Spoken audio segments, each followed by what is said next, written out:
Hermanos y amigos, aquí estamos nuevamente para seguir estudiando el libro de Daniel.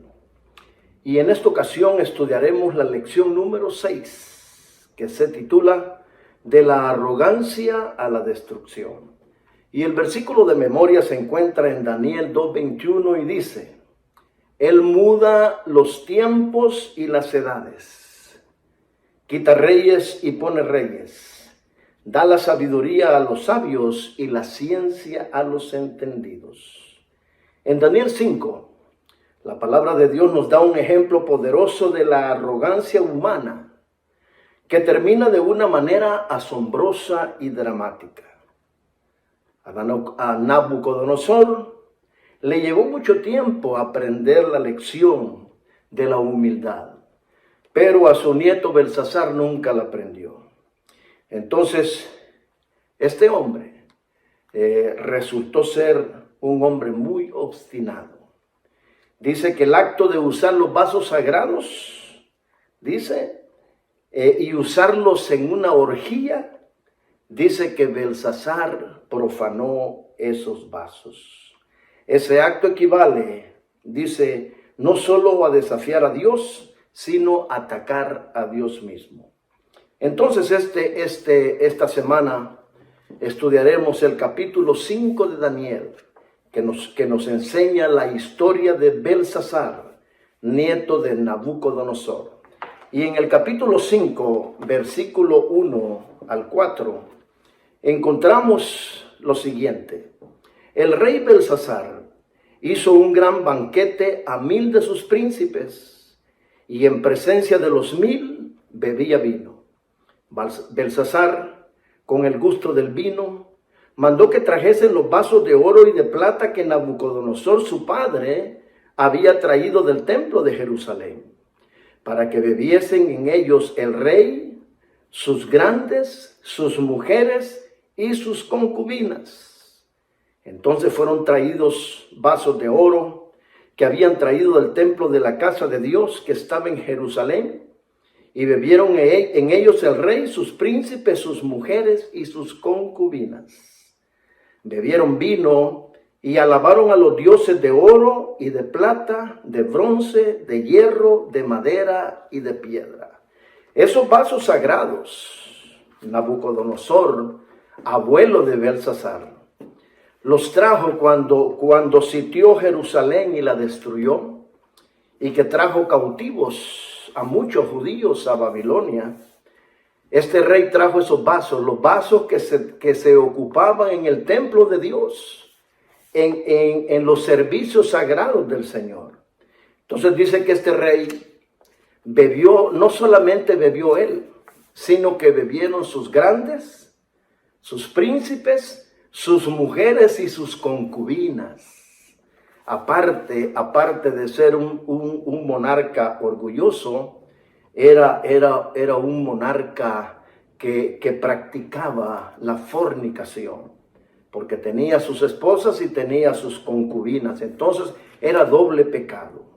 Entonces dice que alabaron a los dioses de oro, de plata, de bronce, de hierro y de madera. Entonces dice que Nabucodonosor trajo estos utensilios a Babilonia, pero dice que Belsasar los profanó. Cabe señalar que se mencionan 6 materiales. Estos materiales simbolizaban a los dioses babilónicos, y por tanto mostraba la plenitud del sistema religioso babilónico. Dice que en Babilonia, los babilónicos usaban el sistema sexagesimal, un sistema basado en el número 60. Dice, en contraste con el sistema decimal que utilizamos en la actualidad, basado en el número 10. Entonces, dice que todos estos materiales simbolizaban a los dioses babilónicos. Entonces, dice que curiosamente, como en el sueño, la piedra aparece en último lugar. En el sueño que tuvo Nabucodonosor, la piedra desmenuzó a todos los imperios que eran representados por materiales: oro, plata, bronce, hierro. Entonces dice que esta fiesta que este hombre Belsasar realiza, dice que es una representación adecuada de la Babilonia del tiempo del fin, como aparece en el libro de Apocalipsis. Dice que Belsasar, dice, al igual que Belsasar, la mujer de la Babilonia del tiempo del fin, sostiene una copa de oro y ofrece bebida contaminada a las naciones. Es una representación. La mujer de Apocalipsis tiene una copa llena de todas las inmundicias, de todas las falsas doctrinas con las que engaña al mundo entero. Entonces, este hombre, en esta fiesta profana el nombre de Dios. Así es que es interesante, hermanos y amigos, que este rey, al igual que su abuelo Nabucodonosor, era un hombre idólatra. Pero de repente dice que llega un visitante no invitado. Y en el versículo 5 dice: en aquella misma hora aparecieron los dedos de una mano de hombre que escribía delante del candelero sobre lo encalado de la pared del palacio real. Y el rey veía la mano que escribía. Apareció una mano de repente escribiendo en la pared. Entonces el rey palideció y sus pensamientos lo turbaron, y se debilitaron sus lomos y sus rodillas doblaban, dice, daban la una con la otra. Tremendo. Cuando él vio que en la pared apareció esa mano escribiendo. Entonces el rey gritó en alta voz, y otra vez llaman a los magos, a los adivinos, a los caldeos. Lo llaman para que vengan a interpretar esa escritura. Porque los reyes babilónicos tenían poder, tenían de todo, pero no tenían sabiduría. Y especialmente no tenían la sabiduría de Dios. Entonces él viene y manda llamar a todos sus magos y adivinos y le dice: cualquiera que me interprete esta escritura será vestido de púrpura. Dice: y un collar de oro llevará en su cuello y será el tercer señor del reino. Entonces fueron introducidos todos, pero ninguno pudo interpretar la escritura. Entonces dice que el rey frustrado, dice que al igual que Nabucodonosor, en crisis anteriores, Belsasar hace lo mismo. Y dice que para asegurarse les ofrece, igual que Nabucodonosor, ofrecen cosas materiales. Dice, pero dice, a pesar de todas las tentadoras recompensas, ninguno pudo interpretar la escritura. Porque estaba escrito que dice: perecería la sabiduría de los sabios y se desvanecerá la inteligencia de los entendidos. Entonces dice que este hombre frustrado no haya qué hacer, pero de repente dice que entra la reina. En el momento en que Belsasar está desesperado y frustrado, entra la reina. En el versículo 9 dice: entonces dice, el rey Belsasar se turbó sobremanera y palideció, y sus príncipes estaban perplejos. Entonces dice, la reina, por las palabras del rey y de sus príncipes, entró en la sala del banquete y dijo: Rey, vive para siempre. No se turben tus pensamientos ni palidezca tu rostro. En tu reino, le dijo, hay un hombre en el cual mora el espíritu de los dioses santos. Y en los días de tu padre se halló en él luz e inteligencia y sabiduría, como sabiduría de los dioses, al que el rey Nabucodonosor, tu padre, oh rey, constituyó jefe sobre todos los magos, astrólogos, caldeos y adivinos, por cuanto fue hallado en él mayor espíritu y ciencia y entendimiento, para interpretar sueños y descifrar enigmas y resolver dudas. Esto es en Daniel, al cual el rey puso por nombre Belsasar. Llámese pues ahora a Daniel y él te dará la interpretación. O sea que la reina conocía de que existía este hombre en el cual residía. Ellos le llaman el espíritu de los dioses santos porque ellos eran idólatras.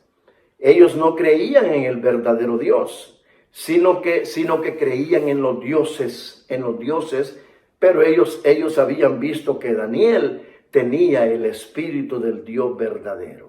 Las palabras de la reina suenan a reprensión para Belsasar, por haber pasado por alto a la única persona del reino que podía interpretar la escritura misteriosa. Aparentemente, Belsasar sabía de Daniel, porque había sido famoso en la historia de su abuelo, este muchacho. Pero entonces dice que de alguna manera, el rey ignoró la existencia de Daniel. Dice, y también dice, le da al rey un currículum oral de Daniel. El profeta le dijo, tiene el espíritu del santo Dios, luz, entendimiento y sabiduría divinos, un espíritu excelente, conocimiento. Es capaz de comprender e interpretar sueños, le dice, resolver acertijos y explicar enigmas. Fue jefe de los magos, le da todo el currículum de Daniel a Belsasar. Pero dice que el rey no quería comprometerse con Dios. Posiblemente sabía de Daniel, pero no quería comprometerse con Dios. Dice, a estas alturas, nuevamente nos preguntamos por qué Belsasar había ignorado a Daniel. Alguna razón debería de tener. El pasaje no ofrece una respuesta directa a esta pregunta, pero suponemos que en ese momento Daniel, después de trabajar para el rey al menos hasta el tercer año de su reinado, ya no estaba en servicio activo. Posiblemente Daniel ya se había retirado. Por esa razón, a lo mejor Belsasar no lo conocía.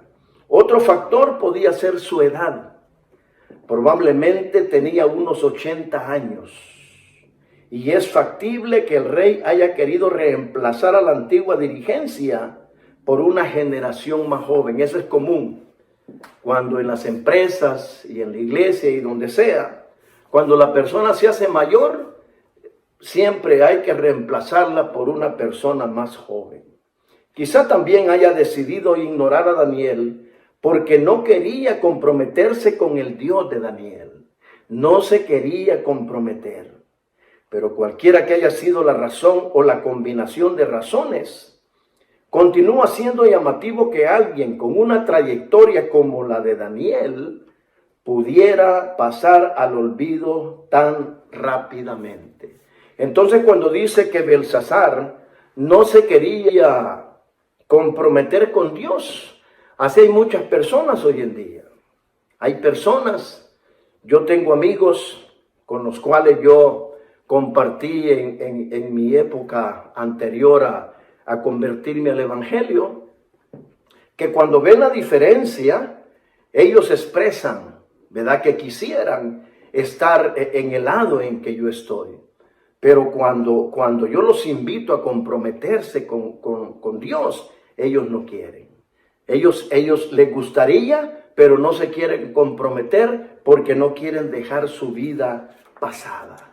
Entonces hay una lucha tremenda en el hombre, que viendo las maravillas de Dios, no se quiere comprometer.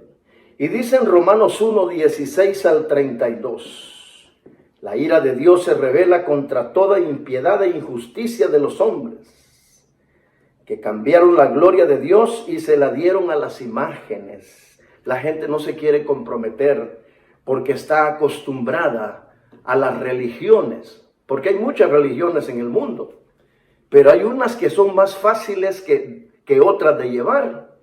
Hay religiones donde la gente llega como quiere, comen lo que quieren, beben lo que quieren, pero cuando ellos llegan a una iglesia como la nuestra, que tiene normas, que tiene reglas, que se basa en los principios divinos, la gente no quiere.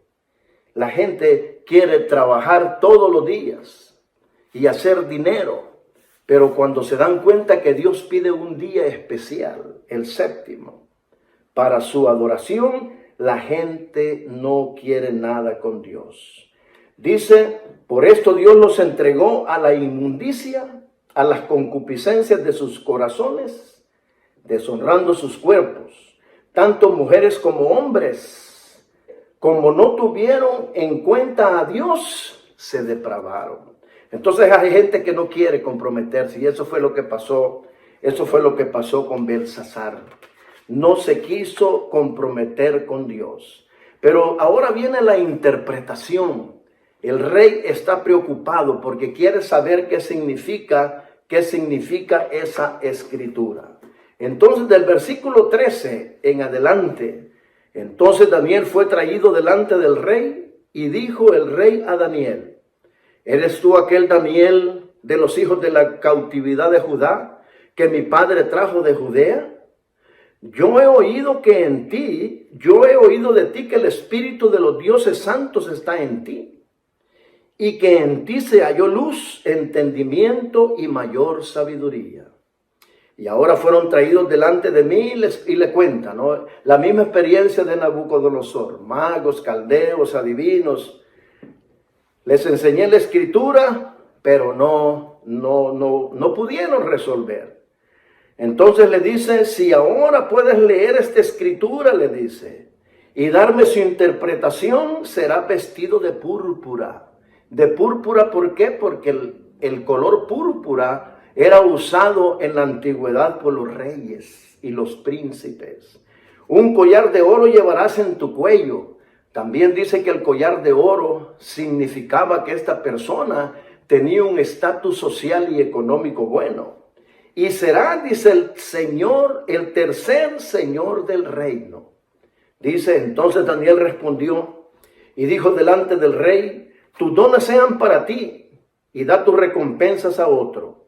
Leeré la escritura al rey y le daré la interpretación. Entonces aparentemente ya Daniel sabía de que esos ofrecimientos que le estaba haciendo Belsasar no tenían sentido. No tenían sentido porque Babilonia había llegado a su fin. Entonces dice el Altísimo Dios, oh rey, dio a Nabucodonosor tu padre el reino, la grandeza, la gloria y la majestad. Y por la grandeza que le dio, todos los pueblos, naciones y lenguas temblaban y temían delante de él.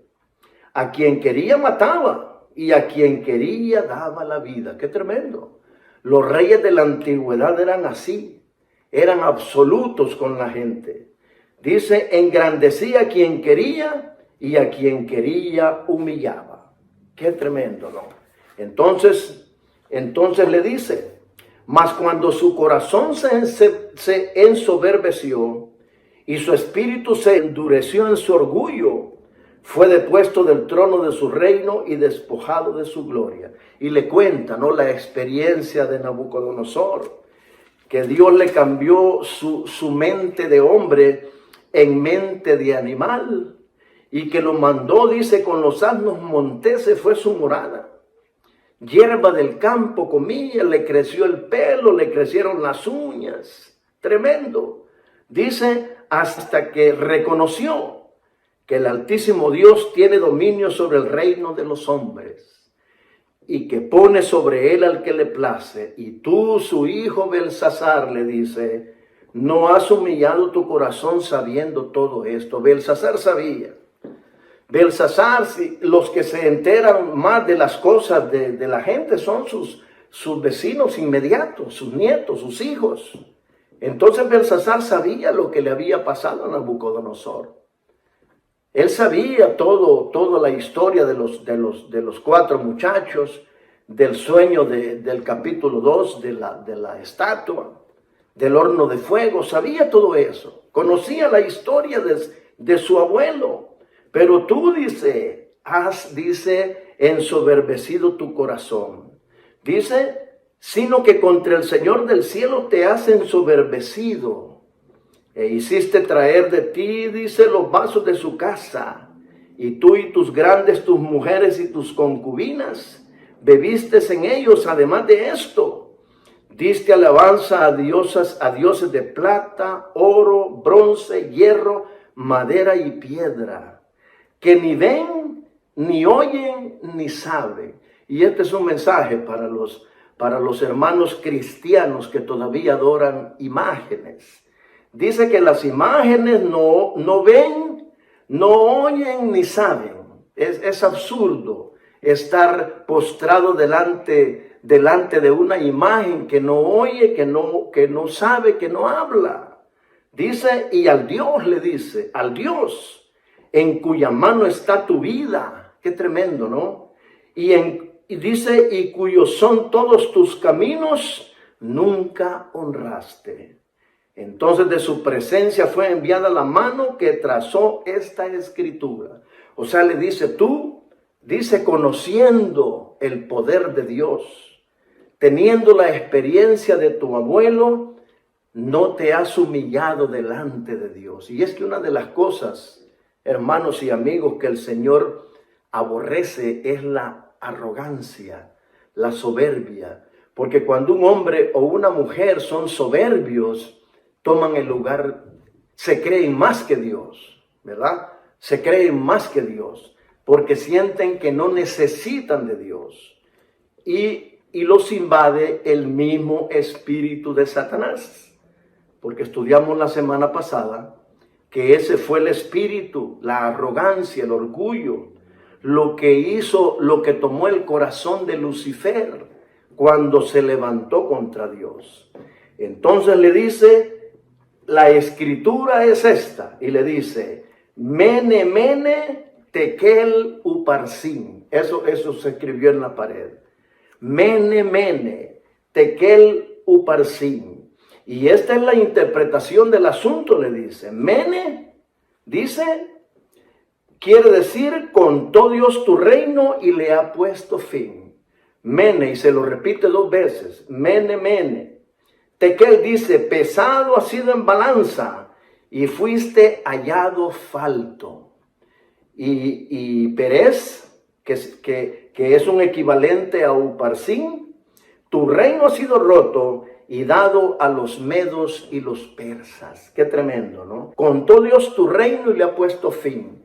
Esa noche era el final de Babilonia.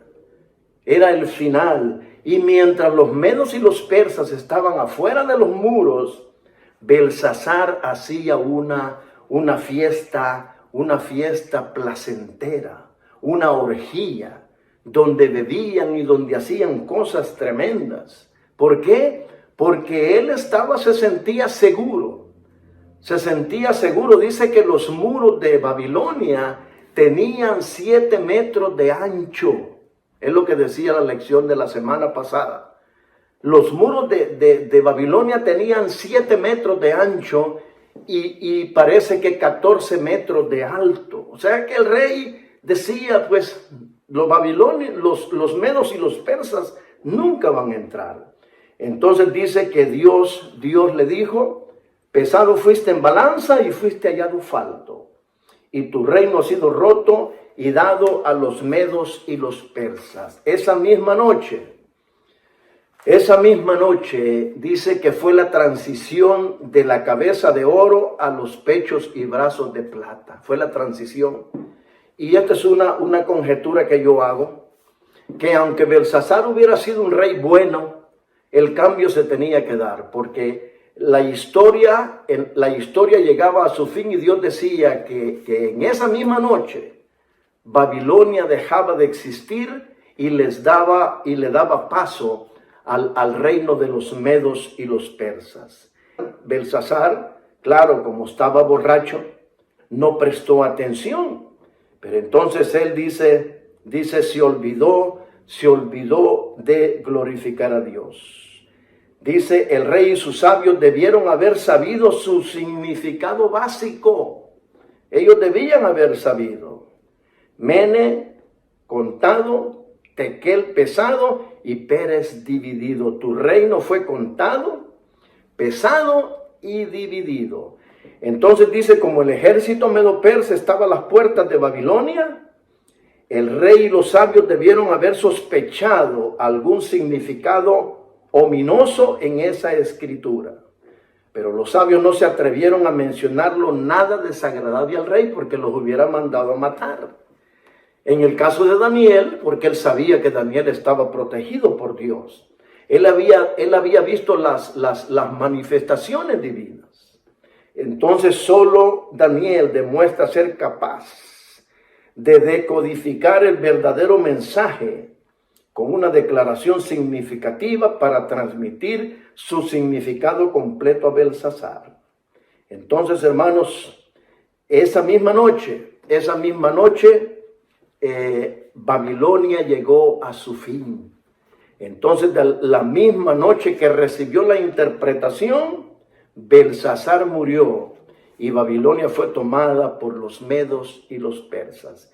Y hay una similitud en Apocalipsis 14, cuando el segundo ángel del mensaje de los tres ángeles, dice, el segundo ángel dijo, ha caído Babilonia, la gran ciudad, porque ha dado a beber a todas las naciones del vino del furor de su fornicación. La Babilonia del tiempo del fin, que está simbolizada en el libro de Apocalipsis capítulo 17, aparece una mujer vestida de púrpura, llena de joya, llena de escarlata, y dice que tiene en su mano una copa llena, dice, de las fornicaciones, de las inmundicias. ¿Y a qué se refiere eso? A las falsas doctrinas. La Babilonia del tiempo del fin es un organismo religioso mentiroso. Un organismo religioso que ha engañado a todas las naciones con las falsas doctrinas.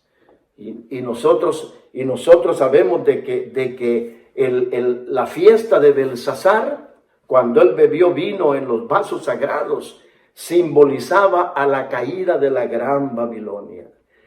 Dice, la gran Babilonia vino en memoria delante de Dios para dar el cáliz del vino del ardor de su ira. Ha caído la gran Babilonia y se ha hecho habitación de demonios. Mire qué tremendo, ¿no?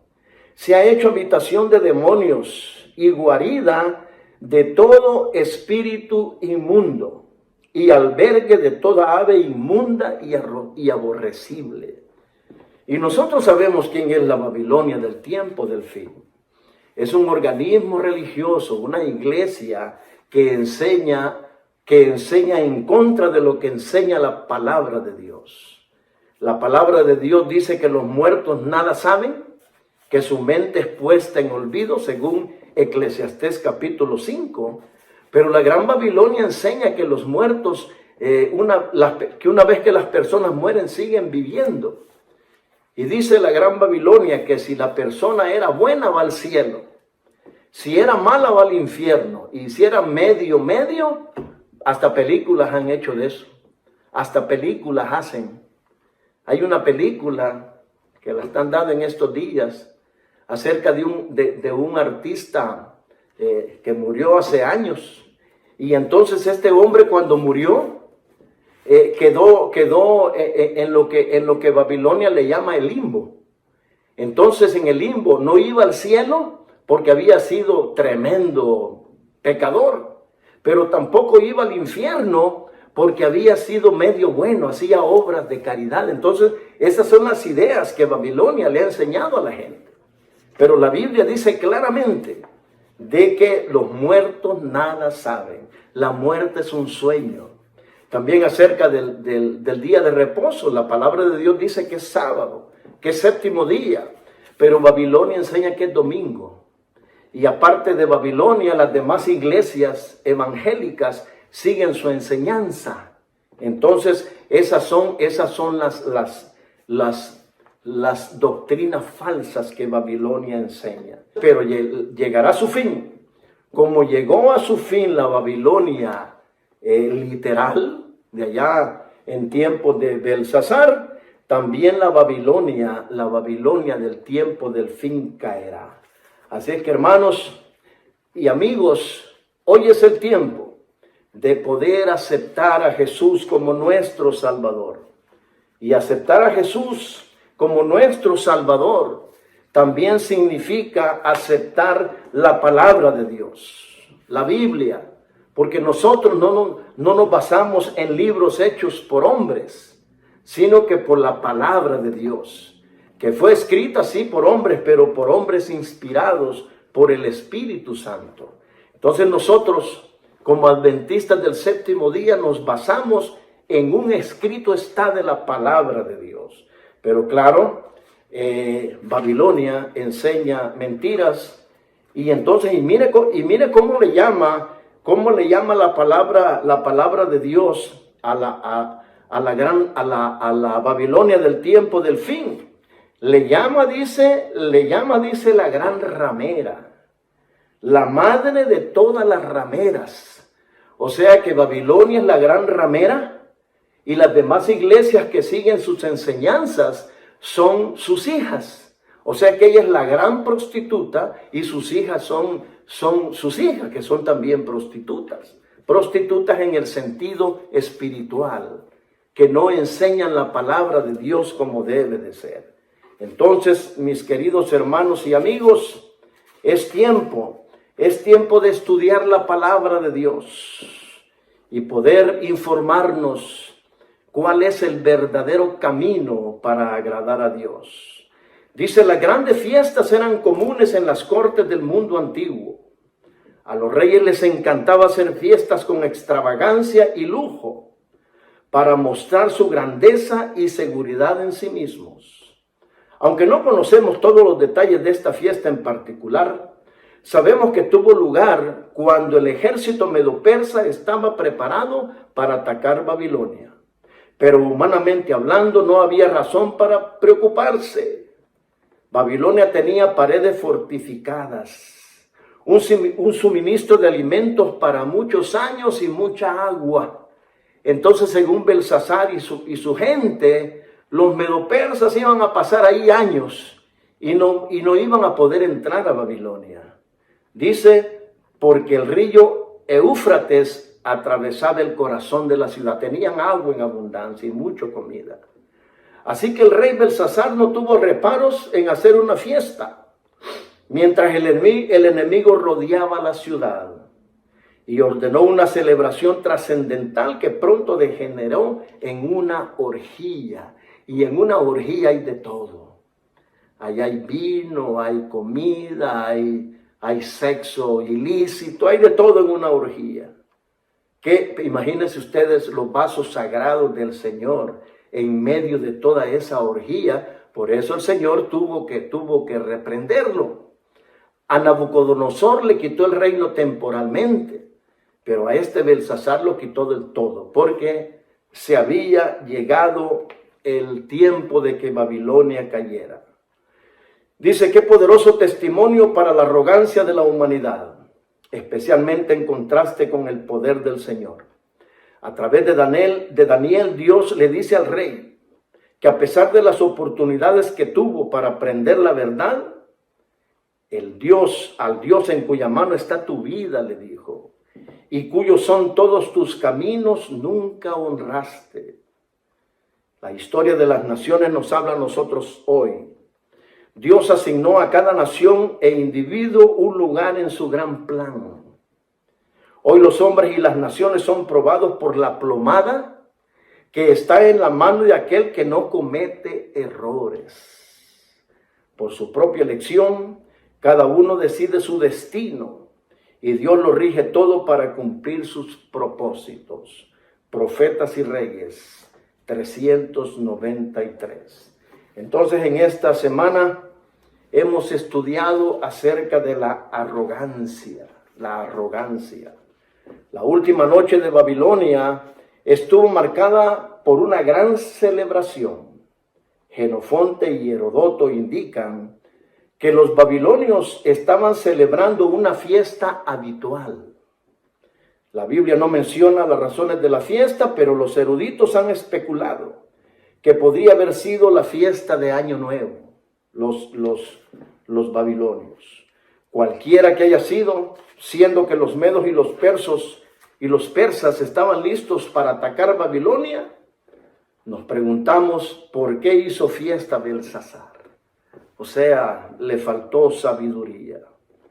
Lo más probable es que se haya sentido seguro dentro de la ciudad que estaba rodeada de un muro de 7 metros de ancho, ya lo dijimos, y al menos 12 metros de alto, más alto que el muro que está construyendo el presidente Trump. Dentro de la ciudad había abundante agua y provisión de alimentos para soportar muchos años de asedio. Por ende, Belsasar no albergaba ningún temor de una invasión en el futuro cercano. Él estaba seguro. Él estaba seguro. La fiesta transmitía una sensación de normalidad para los habitantes de la ciudad, a pesar de que los enemigos se encontraban fuera de los muros de la ciudad. La gente común se sentía segura. Si el rey está haciendo fiesta, entonces decían ellos, ¿por qué nosotros debíamos preocuparnos? Así que, mis queridos hermanos y amigos, la historia de Belsasar nos enseña. Cada capítulo de Daniel tiene una historia y una enseñanza para nosotros. El caso de Nabucodonosor, el rey aprendió la humildad a golpes. Tuvo que ser humillado, tuvo que ser sus gobernadores y sus príncipes se burlaban de él al verlo convertido en una bestia. Y el caso de Belsasar nunca honró al Dios del cielo. Eso nos enseña a nosotros la soberanía de Dios. Debemos de estar agradecidos los que hemos aceptado a Jesús como nuestro Salvador y pertenecemos a una iglesia que se apega a la palabra de Dios. Debemos estar agradecidos de que Dios nos ha escogido para ser ciudadanos de su reino, pero también nos ha dado su palabra para que nosotros podamos profundizar en ella y poder compartirla con aquellos que no la conocen. A mis amigos que ven este mensaje, yo los invito a que se acerquen a una iglesia adventista del séptimo día. Nuestra iglesia existe por todas partes del mundo, solo hay que buscarla para poder encontrarla. Y ahí usted, mi amigo, va a encontrar la verdad de la palabra de Dios. Y a mis queridos hermanos, donde quiera que se encuentren, que el Señor les pueda seguir bendiciendo y que estas lecciones puedan ayudarnos a mantenernos firmes. Y como decía un hermano que ya no está aquí en la iglesia con nosotros, venga lo que venga. Así que, como siempre, los invitamos a suscribirse a este canal y a darle like a este video si les gustó.